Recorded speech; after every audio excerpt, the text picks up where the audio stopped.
We are conducting fisheries and aquaculture through consultations across the country. This is the second sitting which we're having here in Bulawayo. A couple of days ago we're in Nyanga. The aim, obviously, we've developed what we call Memorandum of Principles, which are the issues that we've seen that are affecting our stakeholders. That includes farmers and service providers within the sector. So what is generally coming out from the farmers is that obviously the cost of compliance is a bit high.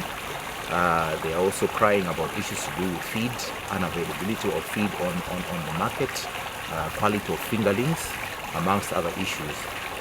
And obviously as government and also through our partners as well, with regards to other issues such as fingerlings, we have already started trying to decentralize the production of fingerlings so that at least our major players at the moment who are actually located in Marsh West and Marsh Central. We have other players, for example, here in Bulawayo where we are, in Mat South, in Matobo.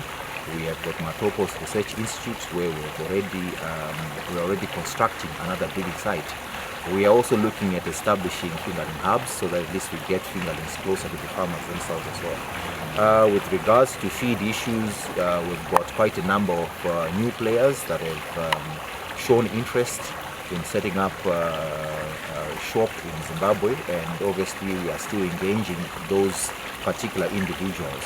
We're also in the process of also training our farmers with regards to issues to make their own feeds, where we tailor-make feed for fish, looking at the available ingredients which each and every individual farmer has. Because what we understand is that farmers in Matabele land and those in Mashona land might be having different ingredients, so we're tailor-making something that is specifically looking at farmers with regards to regions. Konia Kaitano, I'm the Vice Chairperson for Zimbabwe Fish Producers Association. This association has been established in 2016, and we collaborate with our government to support them in the sustainable development and the growth of aquaculture sector. This program that we are having here, to us as the Zimbabwe Fish Producers Association, as I said, that for the time being we've got over 3,600 farmers in our database, registered in our cards as a FPA, but it's not all farmers. It's just like a third of the total farmers who are in Zimbabwe.